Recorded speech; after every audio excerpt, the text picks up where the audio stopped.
자, 오늘 설교 말씀은요, 지난 주일과 이렇게 이어지는 말씀입니다. 아마 다음 주에도 좀 이렇게 함께 연결해서 그렇게 말씀을 드려야 될 것 같습니다. 자, 오늘 본문 말씀 의지해서요, 하나님의 나라와 사탄의 나라, 이런데요. 우리 지난 주일에는요, 우리 주님께서 거라사인을 사로잡고 있던 더러운 귀신, 더러운 귀신은 사실 복수입니다. 더러운 귀신들을 쫓아내 주신 일을 살펴보았죠.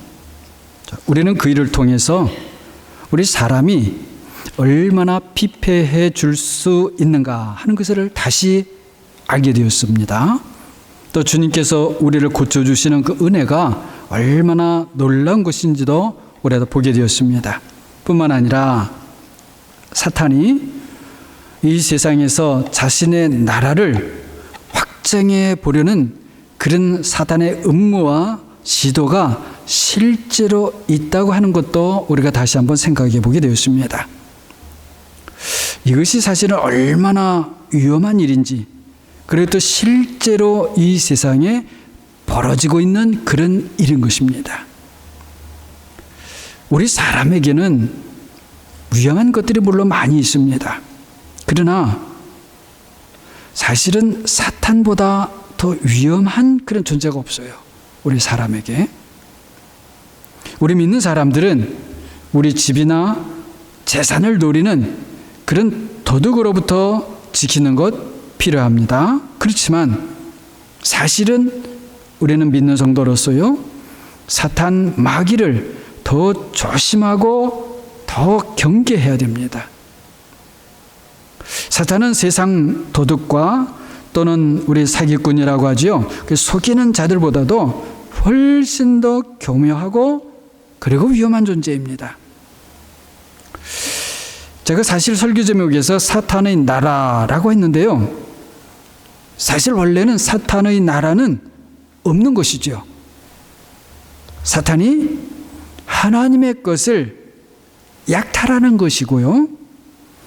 그래서 결코 사탄 자신의 것이 아닙니다. 자, 이러한 사탄이 결코 사실은 성공할 수 없지요. 잠시는 그런 것 같이 보여도요. 자, 그런데 이 거라사인을 괴롭혔던 귀신, 제가 지난주에 귀신, 또 마귀, 사탄 이런 말씀을 드렸는데요. 다 영적인 존재들이죠. 자, 그런데 이 귀신, 거라사인을 괴롭혔던 귀신에 비해 가지고요, 말씀드렸던 사탄, 마귀, 그들이 하는 일들은 우리가 분별해 내기가 참 쉽지 않습니다. 어렵다는 것이죠. 어떻게 보면 상당히 성숙한 또 고도의 분별력, 그런 능력이 필요합니다. 자, 이 사탄하고 마귀가 같은가 다른가? 좀 궁금하죠? 솔직히 저도 잘 모르겠더라고요. 성경을 이렇게 보아도요. 저도 좀 헷갈립니다. 같은 것 같기도 하고 아닌 것 같기도 하고요. 자, 아무튼 우리에게 중요한 것은 아차 하는 순간에 우리가 우리 자신도 모르는 사이에 이 마귀 사탄에게 속아 넘어간다는 거예요. 베드로를 보십시오. 주님을 향해서 주님은 그리스도시요 살아계신 하나님의 아들입니다. 이렇게 고백을 하고는 즉 그 바로 후에 주님으로부터 사탄아 내 뒤로 물러가라, 이런 소리를 듣지 않습니까? 물론 그때 주님의 말씀은 베드로야 정신을 차려라, 이런 말씀이겠죠. 그런데 아무튼 그 예수의 말씀을 통해서 사탄이 존재한다라고 하는 것뿐만 아니고 사탄이 활동하고 있다라고 하는 사실을 일깨워주고 계시는 거예요. 자, 이렇게 베드로가 주님의 편이 아니라 사탄의 편에 설 뻔했을 때가 언제였는가 하고 생각을 해보면요, 하나님의 일을 생각하지 않고 사람의 일을 생각했을 때입니다. 자, 이것이 중요한데요. 우리가 하나님의 일을 생각하지 않고 사람의 일을 생각하고 있을 바로 그때가 위험하다는 거예요. 사실은 어떤 면에서는 이미 그 위험한 일이 내 속에서 벌어진 거예요. 인간적으로 생각하면 베드로가 당시에 인간적으로 보면 이해가 되는 면도 있습니다. 얼마나 예수님의 그 말씀에 당황스러웠겠어요.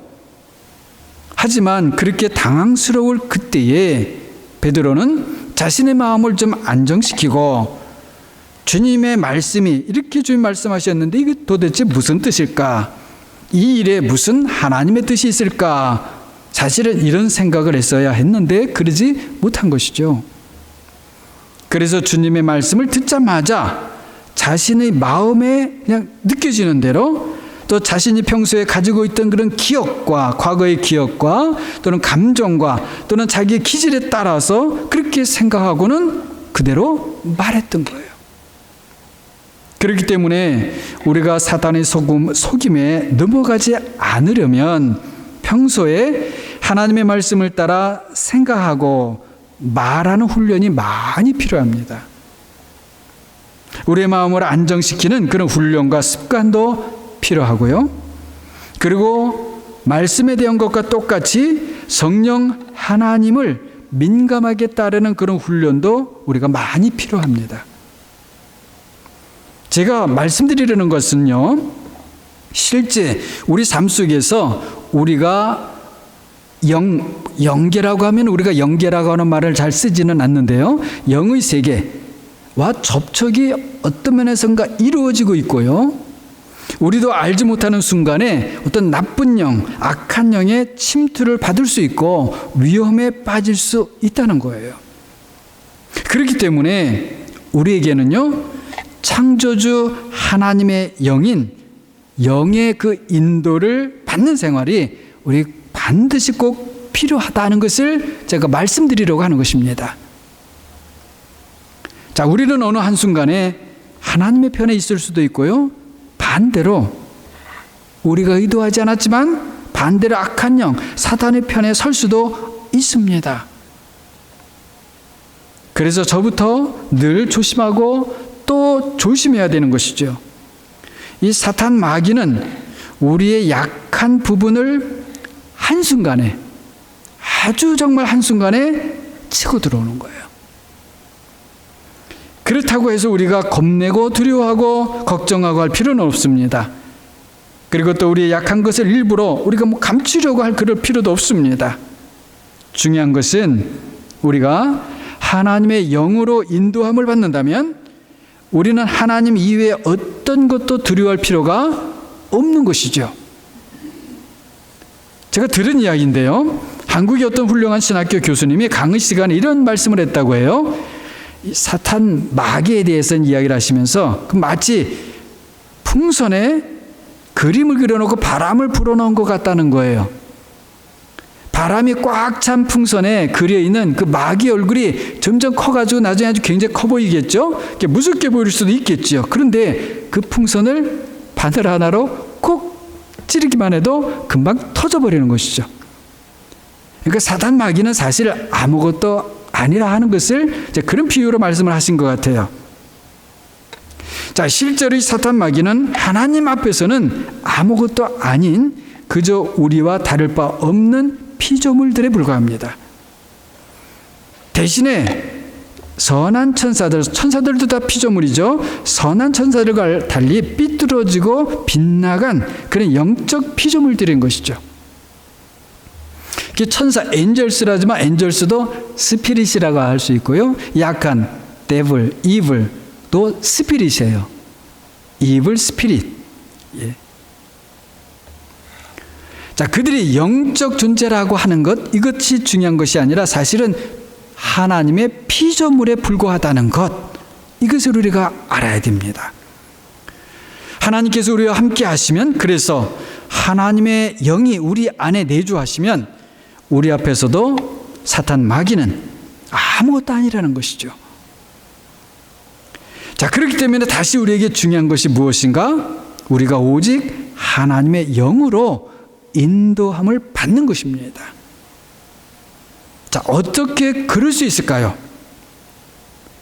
자, 지난주 설교로 우리가 잠시 좀 돌아가 봅니다. 자, 하나님께 창조하셨는데 하늘과 땅을 만드셨습니다. 여러분, 하나님께서 하늘과 땅을 창조하신 걸 믿으시죠? 자, 제가 그때의 지난주에 그 하늘을 그냥 하늘이라고 하지 않고 영의 세계, 말하자면 스피릿 월드라고 했고요. 땅을 몸의 세계, 바디 월드라고 말씀을 드렸어요. 그래서 하늘의 세계와 땅의 세계를 만드셨다는 거예요.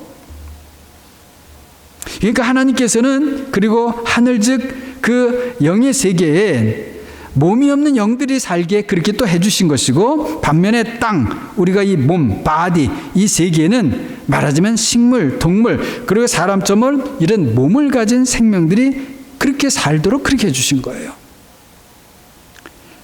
그러니까 이런 생명체들이 살기 위해서는 먼저 그런 환경을 만들어 주신 것이죠.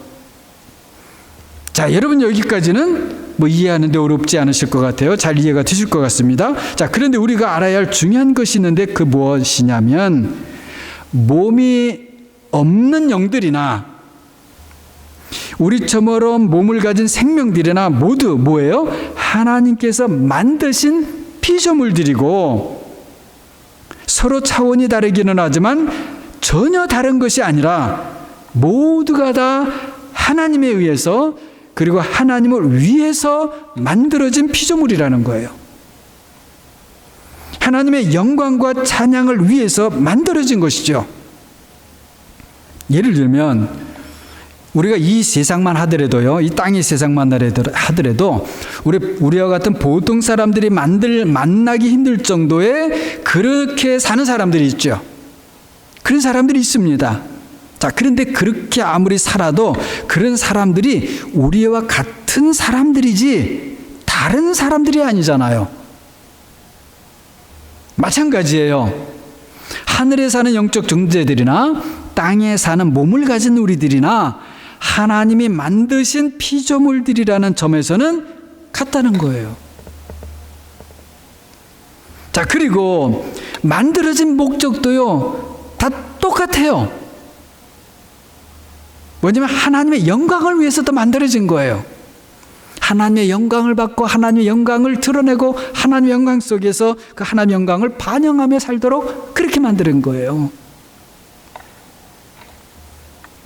다만 쉽게 말하자면 천사들이나 우리들이나 사는 위치와 기능이 다를 뿐이냐라는 거예요. 그리고 또 우리가 알아야 할 중요한 것이 있는데요, 하늘에 사는 영들이나 땅에 사는 우리나 모두 하나님의 영의 지배를 받고 인도를 받아야만 한다는 거예요. 이것이 중요한 것입니다. 그래야지만 그 생명이 유지되고 활기를 갖고 생명의 일을 할 수가 있는 것입니다. 여러분, 하늘에 있는 영들은 영들이니까 하나님의 영이 필요 없을까요? 어떻게 생각하십니까? 천사들도 하나님의 영이 필요해요, 안 해요?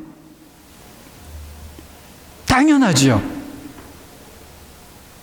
우리가 전에 뭐 그렇게 생각을 해보지 않았다 하더라도 생각해 보면 그건 당연한 것입니다.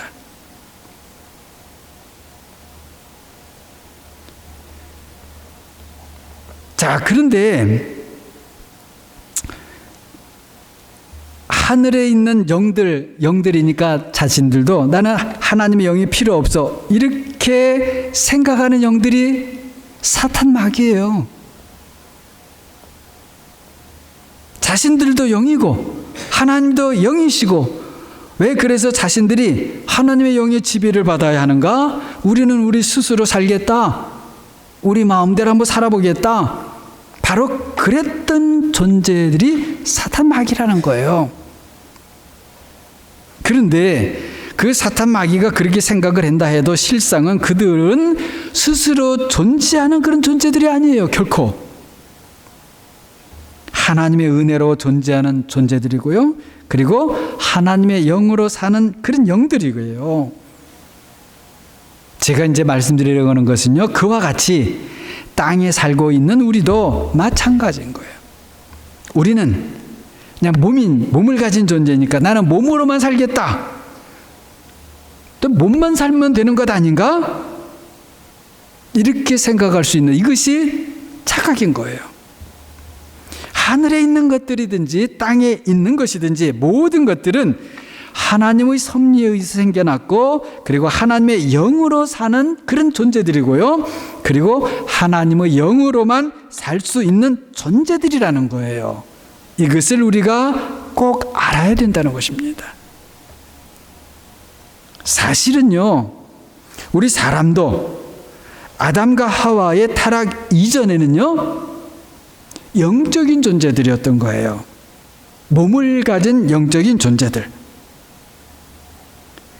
몸을 가지고 있었으나 몸이 없는 천사들과 같이 하나님과 그렇게 친밀했던 것처럼 땅에서 사는 그 아담과 하와도 처음에는 이 땅에서 천사들과 같은 존재였던 거예요. 그래서 여러분들이 이해하고 들으신다면 이렇게 말씀드릴 수도 있을 것 같습니다. 천사들은요, 몸이 없는 영들이잖아요. 물론 가끔 성경으로 보면 천사들도 우리 사람처럼 몸을 가지고 나타나기도 했습니다. 그러나 원래는 몸이 없는 영들이에요. 그럼 처음에 하나님께서 사람 아담과 하와를 창조하셨을 때는 그렇다면 이렇게 말할 수 있는 거예요. 우리 사람은 바로 몸을 가진 영들이었던 거예요. 여러분 좀 약간 그게 무슨 소리지? 그럴 수 있습니다. 자, 그래서 들어보세요. 자, 그런데 이 세상에 죄가 들어오고 그리고 사망이 들어온 이후에 우리의 영이 죽어버렸어요. 죽어버렸다는 것이 사라졌다, 없어졌다는 것이 아니고 그 기능을 잃어버렸다는 거예요. 영적인 존재였는데 그게 아니고 그냥 육적인 존재로 떨어져 버렸어요.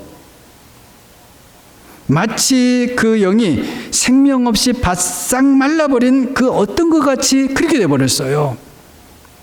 죄 때문에 우리에게 그 영이, 스피릿이 그렇게 되어버리니 하나님의 영과의 연결고리를 잃어버리고 그리고 육체의 약한 것을 따라서 우리가 살게 되었습니다. 그것이 결국 죽음으로 가는 것이고 멸망으로 가는 거예요. 그래서 그런 우리 사람들을 살리려고 하나님의 아들께서 친히 우리와 같은 육신을 취하셔서 성육신하신 겁니다. 우리를 살리려고 우리의 영을 다시 살려내시려고 그렇게 하신 거예요. 이런 내용은 주보에서 계속 싣고 있는 그 아타나시우스의 감독, 아타나시우스 감독이 쓴 그 성육신에 관하여에서 그 성육신, 하나님의 아들의 성육신의 의미가 무엇인지를 그 잘 설명해 주고 있습니다. 여러분 참고해 주시기 바라고요. 자, 그래서 하나님의 아들께서 친히 십자가에서 우리를 위해 죽으심으로 우리를 위해서 하나님과 우리 사람 사이에 돌이킬 수 없는 그 사랑의 관계를 만드셨어요. 십자가의 죽으심을 통해서. 그래서 그 아들의 영이 되시기도 하시는 하나님의 영이 우리에게 오실 수 있게 되었습니다. 그리고 약속하신 그대로 하나님의 영이신 성령 하나님께서 오순절에 기도하던 사람들에게 내려오셨고 그들 안에 내주하시고 그들을 자신의 거처, 집으로 삼으셨습니다.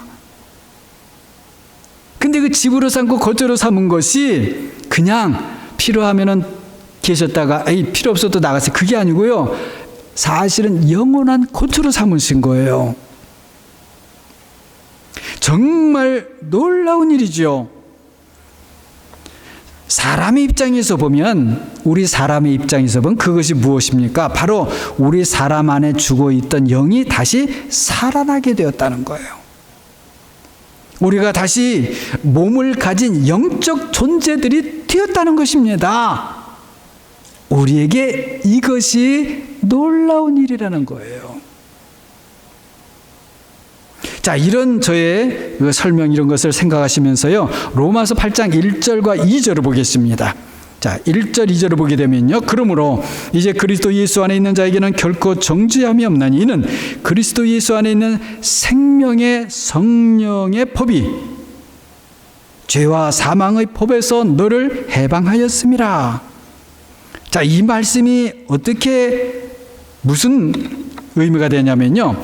전에는 우리의 영이 죽은 것 같아서 아무 힘이 없었는데 예수 그리스도를 믿음으로 하나님의 영이 우리 안에 거하시어서 우리의 영이 살아나게 되었기 때문에 우리가 더 이상 죄와 사망에 굴복하며 살 필요가 없게 되었다. 이것이에요. 자, 이어지는 그 5절을 보게 되면은요. 그래서 육신을 따르는 자는 육신의 일을 하지만 영을 따르는 자는 영의 일을 생각한다. 이렇게 말씀하지요. 우리가 왜 육신을 따랐던 것입니까? 우리의 영이 죽어 있었기 때문인 것이죠. 그래서 그렇게 우리의 영이 죽어 있을 그때에 그렇기 때문에 마태복음 16장에서 베드로가 하나님의 일이 아니라 사람의 일을 생각했던 거예요. 그것처럼 우리도 당연히 육신의 일을 생각하는 겁니다. 그런데 영을 따르는 자는 어때요? 영을 따른다 했을 때 영의 일을 생각하겠죠. 그런데 영을 따른다고 했는데 여기서 영은 하나님의 영, 성령을 말하는 것이에요. 그렇다면 또 영의 일을 생각한다고 할 때 그 영의 일을 생각하는 건 누가 하는 거예요? 당연히 우리가 하는 것이죠. 무슨 뜻이냐면요, 다른 것이 아니라 우리 안에서 우리의 영이 살아났다는 거예요. 육신은 영의 일을 여러분 생각할 수 없습니다. 여러분, 육신이 영의 일을 생각한다? 불가능해요. 그렇다면 영의 일, 즉 하나님의 영의 일을 생각하는 것은 누가 할 수 있냐면 바로 말씀드린 대로 우리의 영이라는 거예요. 영이 영의 일을 생각하는 거예요. 그래서 6절을 보게 되면 육신의 생각은 사망이요 영의 생각은 생명과 평안이다. 이렇게 말씀을 하는데요. 당연하죠. 육신이 하는 생각은 사망밖에 그 이상 할 수가 없어요. 하나님의 영과 연결이 없기 때문에 그렇습니다. 그런데 왜 우리의 영이 하는 생각은 생명과 평안일까요?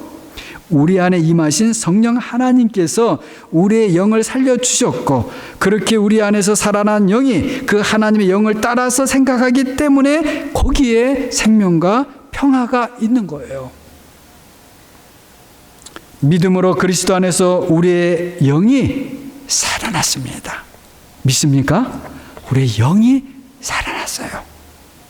그렇다면 우리가 다시 육신을 따라 살아야 할까요? 아니면 하나님의 영을 따라서 살아야 할까요? 그 답은 이제 분명하지요. 명확하지요. 우리의 영이 살아났는데 우리의 영이 죽어 있었을 때처럼 육신을 따라서 산다? 이건 있을 수 없는 일입니다. 그래서 여러분 13절을 보게 되면은 너희가 육신대로 살면 반드시 죽을 것이로되 영으로서 몸의 행실을 죽이면 살리니. 자, 영으로서 몸의 행실을 죽인다고 하지요. 누구의 영인가요? 바로 하나님의 영으로 살아난 우리의 영이 우리 몸의 행실을 죽이는 것이에요.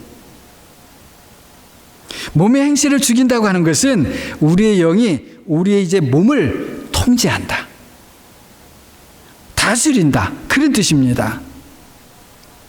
우리의 영이 우리의 몸을 통제할 수 있고 다스릴 수 있게 되었다는 거예요. 어떻게 해요? 말씀드린 것처럼 하나님의 영으로 그 하나님의 영 안에서 우리 영이 살아났고 그래서 그때로부터 하나님의 영이 우리의 영과 하나가 되어서 우리의 육신을 다스리기 때문이 그런 것입니다. 그래서 14절에서 사도 바울이 아주 담대하게 선포를 합니다. 무릇 하나님의 영으로 인도함을 받는 그 사람들이 곧 하나님의 아들들이다. 얼마나 놀라운 말씀인지 모릅니다.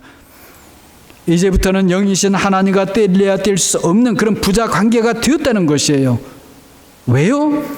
우리가 하나님의 영과 이제는 교제하는 그런 영이 되었기 때문에 그런 거예요.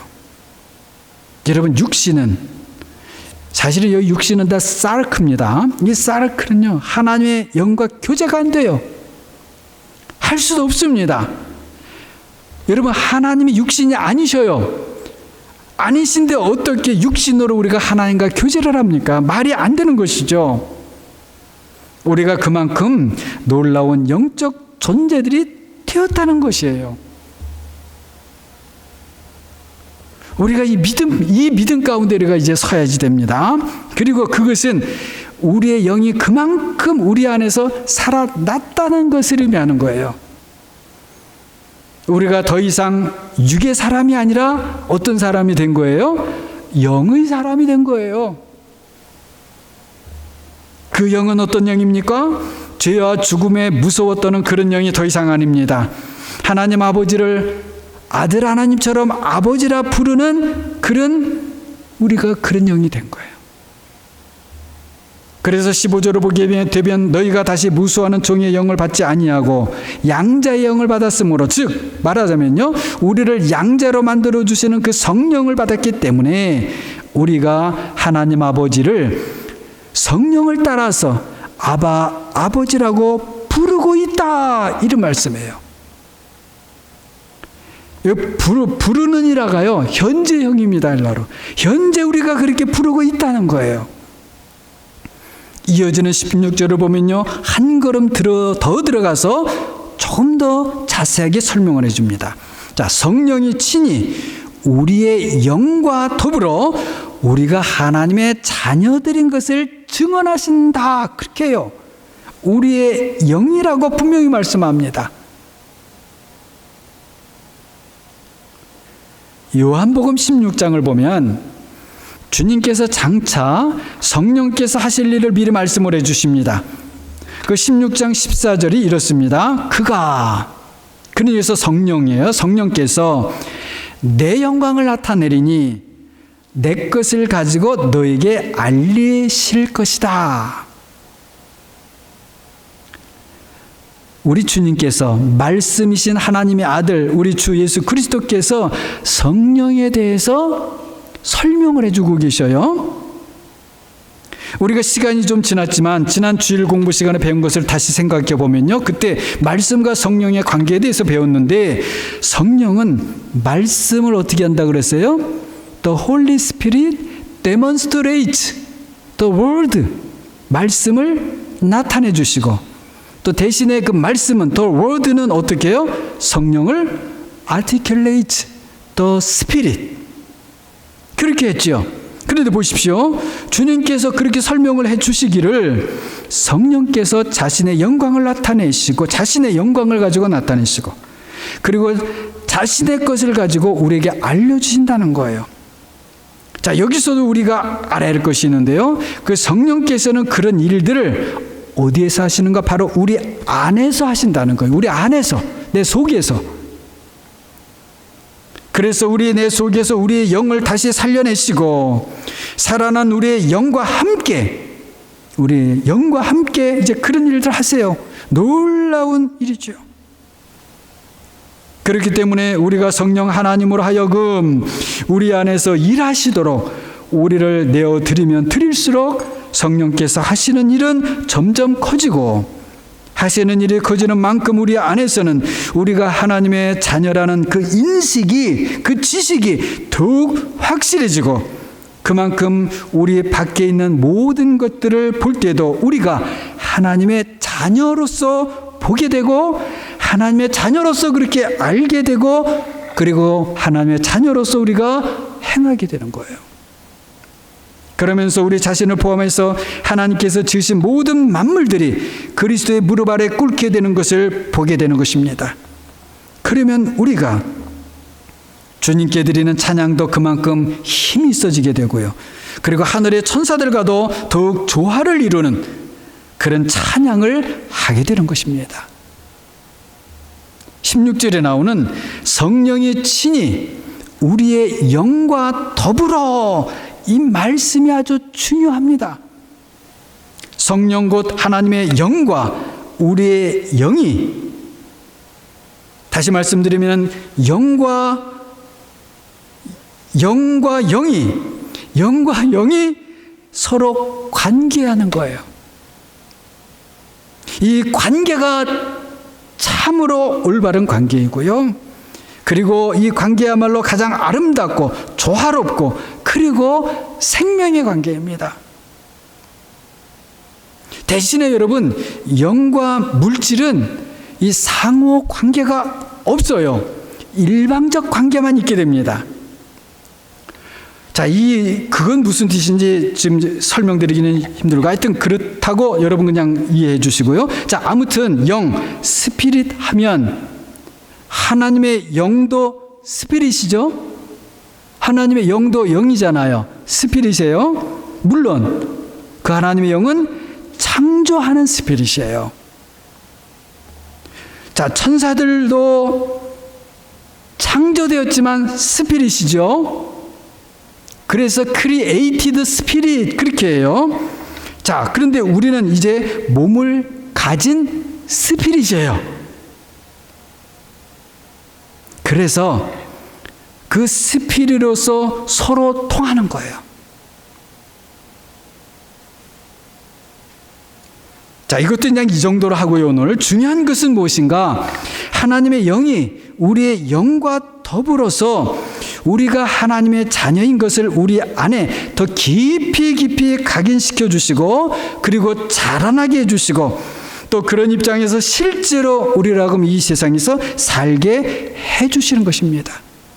이것이 중요한 것입니다, 우리에게. 그리고 그 다음에 자연스럽게 이어지는 말씀이 무엇입니까? 17절을 보게 되면 자녀이면 우리가 상속자, 하나님의 상속자, 그리스도와 함께하는 상속자라는 거예요. 참으로 이것도 놀라운 말씀입니다. 우리가 어떠한 사람이 되었는지 계속 그 말씀을 하고 계십니다. 그리스도와 함께하는 상속자가 되었다. 무슨 말씀일까요? 이 그리스도가 어떤 분인지를 알아야죠. 자, 그리스도께서 하나님 나라의 왕이셔요. 믿습니까? 그리스도께서 하나님 나라의 왕이셔요. 그런데 우리가 그 그리스도와 함께하는 상속자예요. 그럼 우리가 무엇을 상속받는다는 것입니까? 하나님의 나라이죠. 우리가 그 하나님의 나라를 상속받는다는 거예요. 여러분, 상속자는요, 상속을 받게 되어 있는 사람이에요. 상속받으려고 노력하는 사람은 상속자가 아니에요.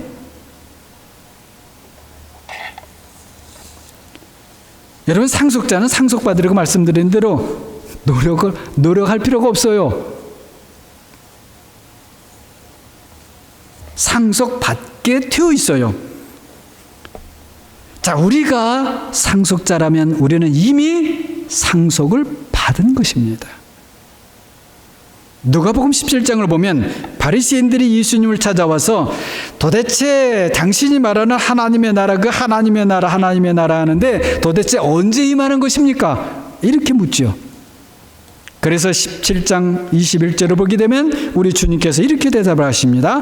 하나님의 나라는 볼 수 있게 임하는 것이 아니다. 또 여기 있다, 저기 있다, 그도 할 수 없다. 그럼 어디 있다는 거예요? 하나님의 나라는 너희 안에 있다. 깜짝 놀랄 말씀이죠. 우리가 하나님의 자녀들이라면 이미 우리에게 하나님의 나라는 임한 것이라는 거예요. 내 안에 하나님의 나라가 임했습니다. 여러분과 제 안에 하나님의 나라가 임했습니다. 믿습니까? 내 안에 임한 하나님의 나라에서 우리가 이제는 자라가면 되는 것이고요. 내 안에 있는 하나님의 나라를 우리가 이제 살면 되는 겁니다. 그리고 우리 주님처럼 내 안에 임한 하나님의 나라를 다른 사람, 사람들과 함께 나누면 되는 거예요. 이제 나누면 됩니다. 다른 사람들에게 여러분 하나님의 나라를 떼어주세요. 하나님의 나라는 내가 떼어낸다고 이렇게 낸다고 해서 줄어드는 나라가 아닙니다.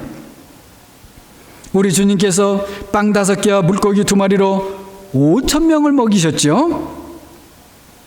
뭐 혹간 5,000명밖에 못 먹이셨나 이럴지도 모르겠는데요. 그 5,000명이냐 이런 게 중요한 게 아니고요. 빵을 떼는데 줄어들지를 않고 물고기를 나눠주는데 없어지지를 않아요. 함께 있는 모든 사람들의 배가 채워지고 할 때까지요. 하나님의 나라가 바로 이렇다고 하는 것을 실제로 보여주신 것입니다. 보이지 않는 나라를 보이는 것으로 친절하게 가르쳐 주신 거예요. 사랑하는 여러분, 보이지 않는 나라가 보이는 나라보다 훨씬 크다는 것을 꼭 기억하시기 바랍니다. 우리는 보이는 물질의 세계를 무시하고 가볍게 살아서도 안 되지만 보이지 않는 세계를 모르고 산다면 우리에게 그것보다 불행한 일은 없을 거예요. 사단과 마귀는 이 세상에서 실제로 활동하고 있습니다. 그리고는 어떻게 하면 하늘에서는 쫓겨났지만 하늘은 내가 차지할 수 없지만 이 땅을 자신의 나라로 만들까 그렇게 계획하고 그렇게 시도를 합니다. 그리고 아주 교묘하게 움직이고 있습니다. 그 사탄 마귀는 우리를 보고 있습니다. 그러나 우리는 그들이 보이지 않아요. 어느 순간 우리가 사탄이 생각하는 생각을 할 수 있고요. 나도 모르게 마귀가 심어주는 말을 할 수 있습니다. 한순간이에요. 그러나 우리를 사랑하시는 주님은 그 순간 즉시로 우리를 일깨워 주십니다. 성령 하나님께서 우리의 마음과 양심을 그 순간 찌르십니다. 그렇게 우리의 마음과 양심이 성령 하나님께 찔림을 받고 말씀이 나를 일깨우는 그 순간 여러분 그때는 이것저것 생각할 것 없이 신속하게 주님 앞에 무릎을 꿇고 주님 저를 용서해 주세요. 성령 하나님 저를 불쌍히 여겨주세요. 회개하며 주님의 긍휼을 구해야 됩니다. 그러면 3번이나 주님을 부인했던 베드로를 바라보셨던 것처럼 주님께서 우리를 불쌍히 여기는 마음으로 바라보십니다. 그리고 성령 하나님께서는 그 주님의 용서로 우리를 위로해 주시고요. 그리고 다시 일어나게 해 주십니다. 내가 잘못을 저지른 그 사람에게 용서를 구할 힘을 주시고요. 그리고 나에게 잘못을 저지른 사람을 용서할 힘을 주시고요. 과거를 기억하면서도 부끄러워서 위축되지 않고 앞으로 전진할 그런 용기를 주십니다. 나는 주님의 은혜가 항상 필요한 존재라는 것을 점점 더 많이 알아가게 되고요. 그만큼 하나님의 은혜가 담기는 점점 큰 그릇이 되어갑니다. 질그릇 같은 나에게 하나님의 보화가 담긴 사람으로 이 세상을 살아갈 수 있게 그러게 됩니다. 하나님의 나라는 내 안에서 더 넓게 확장되고 그리고 이 세상에 하나님의 나라가 더 커지는데 유익한 하나님의 도구가 되게 됩니다. 사탄의 나라는 쪼가라들고요. 대신에 성령으로 하나님의 나라가 풍성해지는 것을 경험하게 됩니다. 이것이 바로 우리의 영과 더불어 성령 하나님께서 우리가 하나님의 자녀들이라는 것을 증거하실 때 일어나는 일들입니다. 아주 놀라운 일들입니다. 세상 사람들의 기준을 따라 값을 매긴다면 사실 이런 일들은 별것이 아닐 수 있어요. 하지만 실상은 그런 사람들의 기준과 범주를 넘어서는 일들입니다. 하나님의 나라의 일들이에요. 훨씬 더 값지고 귀하고 아름답고 그리고 존경할 만한 그런 일들입니다. 사랑하는 여러분 마음 안에서 그리고 여러분과 저의 모든 삶의 영역에서 그 사탄의 나라는 점점 쪼그라들고 그리고 사라지고 성령 하나님의 인도하신 가운데에 우리 안에서 하나님의 나라는 커지고 넓어지고 확장되는 그런 은혜의 삶을 우리 모두 살아가시기를 주님의 이름으로 축원합니다. 기도합니다.